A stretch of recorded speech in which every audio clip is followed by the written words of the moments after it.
Like I have a question in the back of the book for readers about, is there a dream that you've let go of? That maybe somebody needs to hear that it's okay to dream again, even if you don't know what you're doing, even if you wouldn't even know how to put it to practice. What might be a first step? Because sometimes the first step is the hardest. We'll talk about this and much more today. Welcome to a Writer's Day podcast.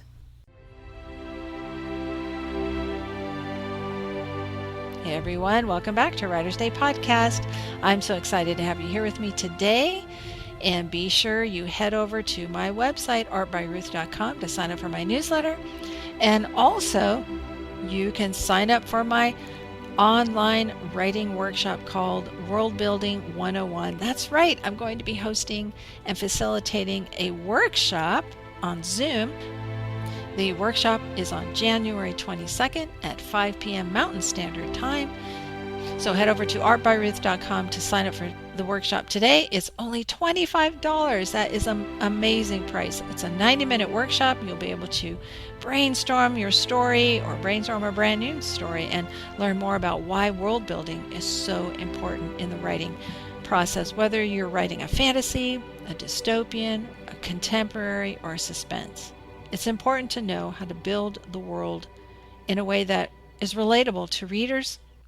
So head over to artbyruth.com today to sign up for World Building 101 and come prepared to brainstorm and work on your current story.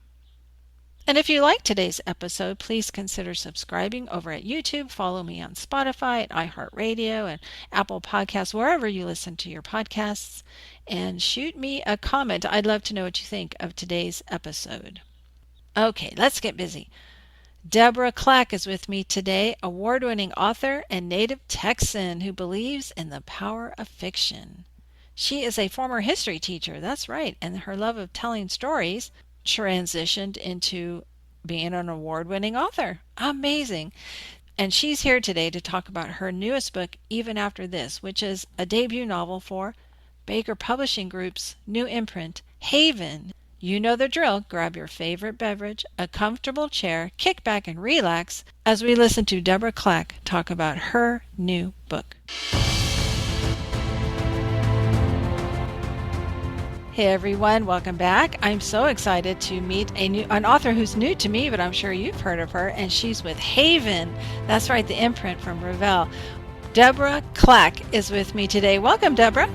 Thank you so much. Thanks for having me. Of course. Well, why don't you tell my listeners a little bit about yourself, and then we'll talk about your amazing book. Oh, wonderful.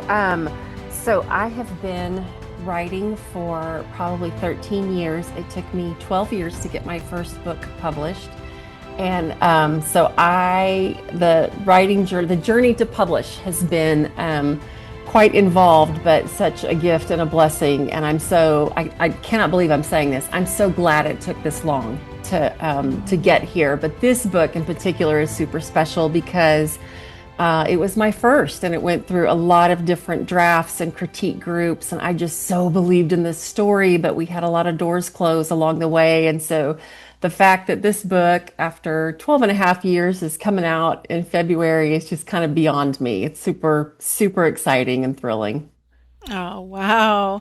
That is exciting. 12 years and you didn't give up. That's important. I like my listeners to hear that because sometimes we think, oh, it happened overnight, right? Right, right. The overnight success of 12 years. Yeah.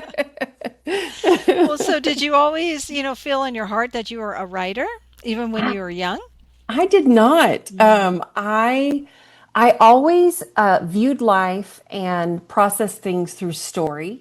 And I thought everyone was wired that way. And so I am constantly have stories in my head if I see people, at the grocery store, or if I'm driving by and I see someone, and I kind of am constantly making up stories about people or processing information through somebody's story, even as I'm like getting to know somebody who's brand new to me. And I just thought everybody's brain was kind of wired that way. But I actually was a teacher for 10 years, and I taught history. And to me, history is just one big drama. It's just a big giant, like, who has the stuff, who wants the stuff, who has the power to get the stuff. And so I taught history kind of through the lens of stories when I Mm-hmm. could, because I felt like it was more powerful and you can also kind of grasp that information a little better and make it more personal. So I was not thinking of being a writer, but I had these stories in my head that kind of wouldn't let go. And my mom, just in passing, so casually, like moms can do when they know you better than you know yourself. And she just kind of said, I think you should be a writer someday. And she said it so just unassuming. It gave me the freedom to kind of blow her off in the moment. Mm-hmm. And then 10 years later is literally when I started writing. But I started writing because I had two little ones at home and I just needed creativity. I needed to breathe and I needed kind of something that was my own.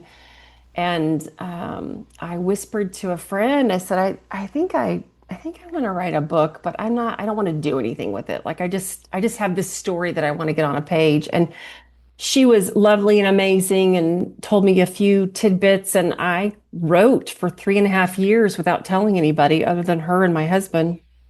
And kind of looked up after 3.5 years. I had written 3 books, and I thought, oh, I think I'm doing this. And so then I kind of decided to dip my toe in the water and see what does publishing look like? What would that require of me? And is my writing really good enough? And the initial answer was no, it is not, which is perfect, right? I mean, everybody's got to have their learning curve. I believed in my story, but I didn't know how to write it yet. And so then I kind of dove into the world of conferences and critique groups and contests and just getting feedback, just letting people give feedback so that I could really learn the craft. And so anyway, that's kind of how it all came about. And I just fell in love with it. It just lets me give a voice to things and just put stuff on a page that um, like I said, it's either me believing in a story or me giving voice to something that I needed to put on the page. And between those two things, I just love it. Mm. Yeah, that's wonderful. Yeah, I know some of my favorite history teachers were storytellers. Yeah. And I loved that. I have so many fond memories of my two high school history teachers, and they were great at just sitting behind the desk and telling stories and drawing you in. Yes. And when I went back to school, way back when I was in my late 30s, my first course I took when I decided to go back to school to finish my degree was a history course because I love history. Yeah. And so I wasn't sure what to expect. It was at a community college and it was a U.S. history course. And I just walked in with everybody else and sat down. And the teacher came in and he was a large, burly kind of guy. And he just sat down, opened up his notebook, and he just started telling a story. Mm. And we were like, oh, okay, I guess we're not going to use our textbook. So we just Yeah. sat there listening, and it was so amazing. His voice had a southern drawl, and he was just telling about this young man who grew up here, grew up there, did this, did that, went to town, the big city, to make a difference. And he just was drawing us in. It was like almost watching a movie in my mind, the way he told this Yeah. story. And at the very end, he said, and this young man's name was Abraham Lincoln. And we all just went, oh, I mean, it was just Yeah. incredible. And then he said, turn to Yes. your book, turn to page such and such in your books. And we were, like 30 minutes had gone by and we were just now starting course. But I mean, the way he did that, it just made it come alive. And those are the teachers that are most memorable. So it does not surprise me that your mom suggested to you to be a writer because that's where you learn it, I think, is being able to tell the stories of history. Yeah. Yeah. Wonderful. That's amazing. And yeah, my mom was like that too. Very encouraging. They see something in you. Now I'm trying to get my son to write a story too for Chicken Soup for the Soul. They're asking for dog stories, and he just lost his Oh, dog. And I said, oh you gosh. really need to write a story about Betty. And I thought he would blow me off, but he said, you know what? That's a great idea. So Oh, sweet. storytelling is so important, right? It's like you Mm-hmm. used it as a creative release because Yes. you needed to release all this energy that you had, and for him I Yeah. think it will be a nice emotional release. Yes, for sure. Oh, I hope he writes it. I really do. Well, Let's talk about Even After This, your debut novel with Baker Publishing Group's new Haven imprint.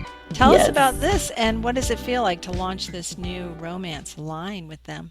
Oh, it's so fun. It's the most fun. I will tell you, I have several writer friends and we've kind of been in the trenches together for a long time, and there's several of us that it's taken quite a few years to get published. And we always laugh of like, when's the fun part? Just because you go through all the rejections and all the, tough critiques and all of that. And I just feel like I'm constantly with Haven, like I'm in the fun part. This is it. I'm working hard, but it's the fun part. So it's really fun. They have opened up a new imprint that is clean and wholesome romance. And it's been such a gift to get to work with this staff who already knows the publishing industry well. These are the same people who are bringing you lovely books from Revell and from Bethany House, and they just have been so wonderful to work with. And so I feel excited, and I can't wait to gosh, I've prayed for my readers for, over a decade now. And so it's really fun to kind of watch these little pieces unfold and see who this story resonates with, and then who, on a level of just like with just this book, but then also with Haven as a bigger imprint and the bigger picture of I just think people are, there's really a giant audience out there for clean romance, and it's really special. And so I'm excited. Oh, I think you're so right. There is an audience out there and they're going to love it. They're going to love your story. Thank you. And speaking of story, tell us about Even After This. What's this book about? Oh goodness. Okay, so you'd think after 12 and a half years I'd have this down.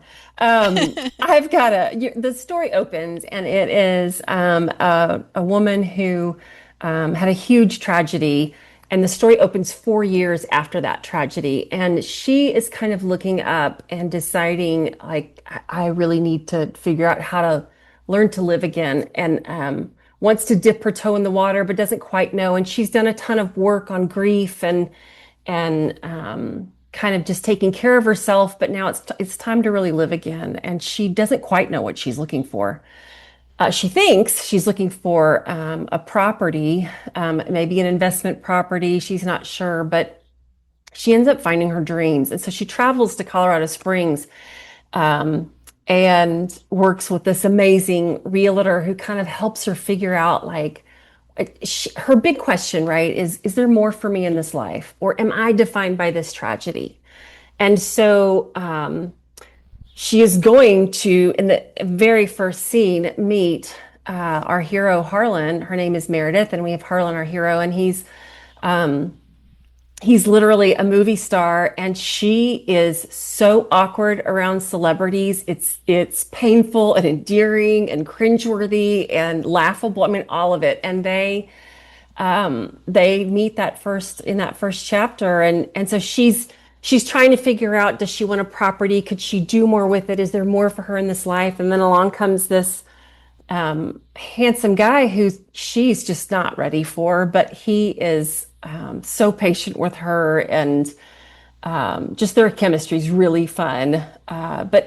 It's a story about, and I think there's this relatable piece in it for all of us of the title, Even After This. We've all been through something where we, say it with our, hands and fists, or we say it through gritted teeth. We say, even after this, because it's something awful, and it could be something that we didn't expect to happen, or maybe it's something that we knew was coming, but it's still grief worthy. And so then what happens even after this? Then there's a new beginning. And so you're kind of getting to watch her front and center find this new beginning, and she's so awkward around him. It's so lovable and wonderful. And then he's also trying to recover from his past mistakes. And so they are bumbling through this endearing, lovely journey. And it was just a blast. It was a blast to write. I will tell you that it's a heavier story. It is, I'm not going to walk you through the actual tragedy. She'll talk about it, but I'm not going to put that on a page I don't want a reader to feel fearful of that. But she is going to talk about the sadness and the grief. And so I kind of put a voice to some different things in a real safe, gentle way and kind of allow that grief to unfold. And I had somebody laugh at me and say, Deborah, you cannot write a romance about grief. And I was like, I know it's not a great advertisement, but hear me out. We've all had to learn to live again. And grief is universal. We've all lost something. It doesn't have to be a person, it can be a job or a home or a dream, or we've lost that and we reshape our lives after that. And so I think that's what we get to see in this story, is how Meredith reshapes her life and comes up with new dreams that are just she did not see coming, and they're quite powerful, and it's really fun to watch that unfold. That sounds great. Now, Harlan, though, Yes. tell us about this man because he's a movie star. So tell us a little bit about him. That must have been fun to write It's this character. It was so fun to write it. Can I tell you that the first draft had him as a movie star, and it went through several drafts, and then somebody came in and said, "No, no, no, you can't make him a movie star. You got to do something different." So I completely changed him. And then I came back, and when I signed with Haven, my editor was like, "Oh no, I like him as a movie star. Can you change him back?" And I was like, "Absolutely." So he's gone through several drafts, but he is he's kind of he's more comfortable in his cowboy boots on and his jeans and a flannel shirt than being on a red carpet. It doesn't he's not really, he made some mistakes in his past, and so he's trying to recover from them, and he feels like he's tarnished his legacy, his family legacy. He wants to honor his family, and he feels like he's dishonored them, and so he's trying to navigate this world of Hollywood. And is this really giving him what he wants? But at the same time, how can he kind of he loves to I'm trying to think of how to describe this. He loves to mentor people. And so you'll see him in this book, like he'll meet with a group of younger guys who are actors, and so you kind of watch his gifts play out in this bizarre world of, like, yes, he's super famous. And he also had he saved somebody in real life, and a YouTube video of it went viral. And so he's like ultra famous, but he just blows it all off. He doesn't consider himself to be that hero or that person. And so it's really lovely to watch Meredith kind of remind him, like, no, what you do is a big deal, and it's significant, and here's why. And then they kind of try to figure out, can we mesh our lives together, or are these pieces that we're trying to overcome too big? And so they end up in some tough moments trying to navigate through those things too. But he is charming. He's oh so charming, and the worst dancer on the planet. And so, I mean, he's charming, but in this, like, oh my gosh, you're like a normal person guy. And so he's really fun, and he knows how to balance her seriousness, but also honor her grief and her journey at the same time. And so it's really fun. And the movie star part was too fun to write in. I mean, there's a scene where she sees him on screen and she's standing next to him, and it's awkward and hilarious all at the same time. It was really fun to write. Oh, that's great. I mean, those kind of stories are so fun because we tend to make movie stars, gods and Right. goddesses, right? But you're making sure that people realize, no, he's a human being, as they all are. They're all human Yes. beings. So, yeah, that's great. Well, you are known for blending emotional depth with light-hearted moments. So, will your readers find your typical humor throughout the story as you're dealing with these heavy issues of grief and healing? Yes, absolutely. So what I try to tell people is, I'll never take you down somewhere and leave you there. We're coming back up. So I promise, trust me, we're coming back up. But I also, what I try to do with these stories, and with this one too, and a lot of it has to do with who Meredith is and how she's wired and processes things. I just think that life is so messy sometimes and muddied. And so it's everything all at once, right? It's the grief and then there can be laughter, not discounting the feelings, but just the way that life unfolds. You find humor and irony, and then just the awkwardness of trying to live again. And so it really does. I had a beta reader read this story, and she texted me in the middle and she said, "How am I crying, like sobbing on one page and then laughing like a hyena on the next page?" She's like, "How is that possible?" And I just wrote her back and I said, "I don't know how it's possible, but I think it's just how I experience real life. Like, and so I just try to put it on a page that way." Um, and so it's not a rom-com because the content is too serious, but for sure I sure hope people draw laughter from it, or at least a smile, because it's also not always serious. It's surprisingly joyous. You find Mm. laughter, you find hope. And that's what they need. That's what readers need. And you're right, you do when you're going through a difficult time. You still laugh from time to time too. Yeah, yeah. But it must be hard. How do you strike that balance when dealing with romance, lighthearted moments, and these issues of grief and healing?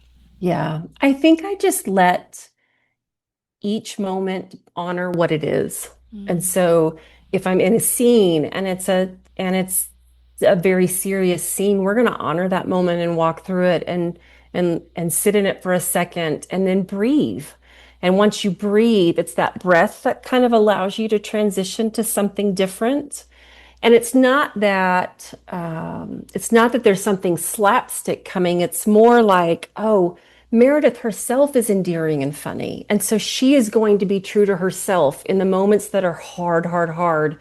She's also going to pull herself out of it, finding something that's ironic, or she'll laugh at, self-deprecating humor, or, she'll tell a funny story that blooms kind of out of this grief moment. And so or maybe it's, she's shared something with Harlan, but then they're back on their walk and you kind of transition, you give them a few minutes and you let the reader breathe for a few minutes. And then you're going to, head into an affectionate moment, or, something funny shared between the two. And so I just kind of think letting every moment breathe and be its solid piece and then moving on kind of allows you not to get whiplash in the middle of trying to balance all of these pieces during the storyline.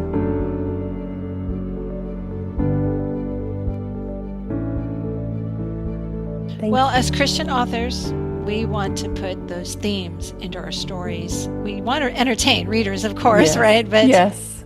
so we want to encourage them and inspire them to keep going in life. So, what are some of the themes you have in even after this? Finding your dreams again.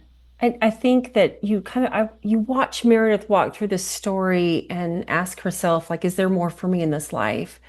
And then also ask herself, what would that be? What would that look like? And I feel like so often when I'm talking to people, we can kind of lose our way and lose our self or our dreams. And then we come up with these list of things like, I'm scared, I can't do that. There's no way I could do that. I wouldn't be even know how to try, or I wouldn't even know how to start. And so I just think sometimes I hope people look at Meredith and think, gosh, what is that? Like, I have a question in the back of the book for readers about, is there a dream that you've let go of? Is there something that you need to reframe, or what's the first step you can take? And so I hope there's that maybe somebody needs to hear that it's okay to dream again, even if you don't know what you're doing, even if you wouldn't even know how to put it to practice. What Yeah. might be a first step? Because sometimes the first is the hardest, or the part where you whisper to somebody. When I whispered to my friend, "Hey, I want to write a book," and that was hard. That was hard to admit. You don't want to fail, and you don't want to fail in front of other people. But so I don't know. I hope with this book I don't have this huge agenda for, like, oh, I want everybody to take this certain thing away. What I hope is that it gave a voice to something that helped a reader feel or process, or maybe gave a voice to something they didn't know they needed to give a voice to.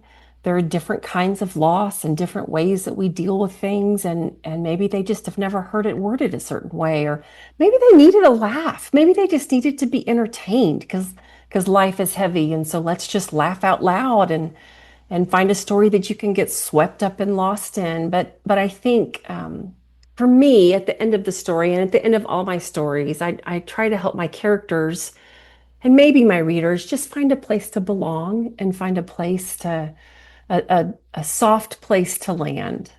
Um, so those are kind of my thoughts. Oh, that's beautiful.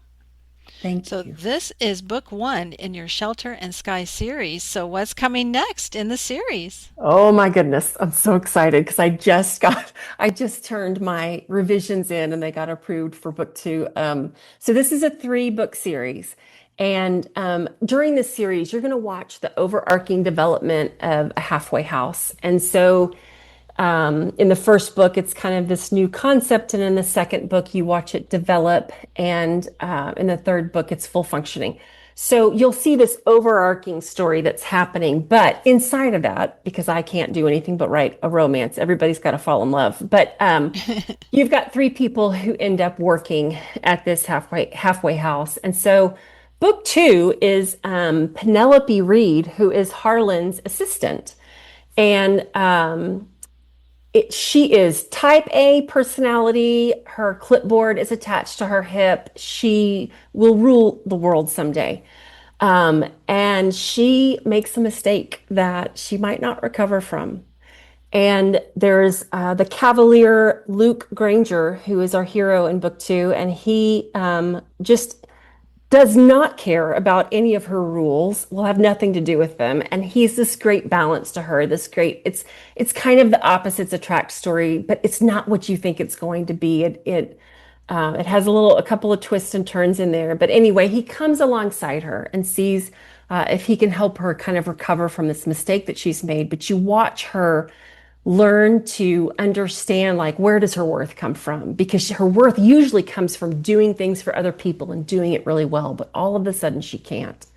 And so what happens when we lose the thing that we think people like us for or appreciate us for? And so I love their story. It's so much fun. They are hilarious. Their opposites are that part of it. It's just so fun to write. But that book comes out in October of 26. So you'll get Meredith and Harlan in February, and Penelope and Luke will be in October. And then the following April will be book 3, which is Daphne and Michael. Wow, that's great. That is amazing. Your readers will love that. 2 books in 1 year. We'll see. We'll see if we can all. I was laughing. I was like, I never thought I would release 2 books in 1 year, but it's going great. Everybody That's at great. Haven's amazing. They're on it. So I'm like, just tell me what to do next. I'll do Oh, it. that's wonderful. Well, so how can your readers connect with you and can they sign up for your newsletter? Yes, absolutely. So the best way to connect with me is on my newsletter, and you can find that at deborahclack.com. So that is the best way. We get into some shenanigans over in the newsletter. I have a giveaway every month, but it's based on this one multiple choice question on a ridiculous holiday that you don't know exists, but it ties into the book. So I just had a newsletter come out and it talks about how today is National Sticker Day and how stickers tie into even after this. And then I have this really funny personality question about, like, what kind of a sticker person are you? Do you hoard stickers? Are you suspicious of stickers? So all a newsletter subscriber has to do is answer that question. They're automatically entered into this raffle that we have every month, and there's a prize. And so I kind of give behind the scenes stuff about the book that's coming. But I'd love to see readers in the newsletter, in our newsletter community. I have an Instagram account, and I will post different things about just the book that's coming up. And we've had a couple of fun things going on there too. So those are the two main locations, but I am also on Facebook and X as well. Oh, that's great. So readers head over and pre-order even after this because it releases early February. And make sure you head over to deborahclack.com to sign up for her newsletter. That is wonderful. Well, Deborah, this has been a treat getting to know you and getting to know more about Even After This and this new series. And I wish you nothing but the best of luck, and I look forward to our next conversation. Thank you so much, Ruth, for having me. This was really fun. Wasn't that great to talk with Deborah Clack, a native Texan about her newest book through Haven, the imprint from Baker Publishing, Even After This. So like I said, go out and pre-order your copy. It releases February 3rd, and I know you can get a great smoking deal through Baker's, so head over there. And also head over to deborahclack.com to sign up for her newsletter. I hope that you've been encouraged by Deborah and how she was a history teacher, and then she persevered and listened to her mom's advice, and 12 years later, her first book was published. That is amazing to me, but also encouraging, because many of us, we've been writing for a long time, still waiting for that publishing contract, but we keep going and we persevere, overcoming obstacles, and that's what makes us stronger and better writers and overall people, because we trust in the timing, in God's timing. So thanks for listening today, and until next time, God bless.